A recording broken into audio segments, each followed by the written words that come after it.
اعوذ باللہ من الشیطان الرجیم بسم اللہ الرحمن الرحیم الصلاۃ والسلام علیکہ یا رسول اللہ صلی اللہ علیہ وآلہ وسلم السلام علیکم رحمۃ اللہ وبرکاتہ۔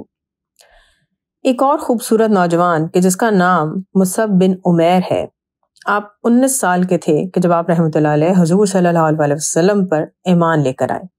ان کے بارے میں کہا جاتا ہے کہ یہ قبیلہ بنی عبدالدار کے بہت ہی خوبصورت نوجوان تھے جو بہت ہی ناز و نخروں سے پالے گئے تھے۔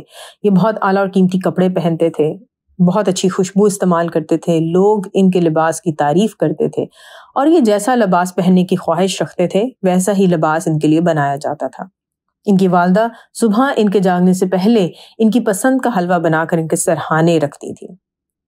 ان کو جب حضور صلی اللہ علیہ وسلم کی تعلیمات کا پتہ چلا تو یہ آپ صلی اللہ علیہ وسلم پر فوراً ایمان لے آئے۔ خبر ملتے ہی ان کو ان کے گھر والوں نے قید میں ڈال دیا اور اب شہزادوں جیسی زندگی گزارنے والا نوجوان ایک قیدی کی طرح زندگی گزارنے لگا۔ ان پر کی گئی سختیوں کو سعد بن ابی وقاص اس طرح بیان کرتے ہیں کہ ان پر ظلم اس قدر کیا گیا کہ ان کی کھال ان کے جسم سے الگ ہو کر لٹکنے لگی تھی، لیکن آفرین ہے کہ انہوں نے پھر بھی اسلام سے دل نہیں پھیرا۔ مسلمان سورج نکلنے سے پہلے اور شام میں اندھیرا گہرا ہونے کے بعد ہی اپنے گھروں سے نکلتے تھے۔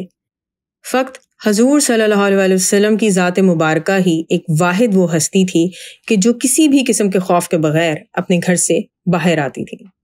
یہ اللہ تعالیٰ کے رسول ہیں کہ جنہیں کوئی بھی تکلیف خوف زدہ کبھی بھی نہیں کر سکی۔ الصلاۃ والسلام علیکہ یا رسول اللہ صلی اللہ علیہ وآلہ وسلم۔ السلام علیکم ورحمۃ اللہ وبرکاتہ۔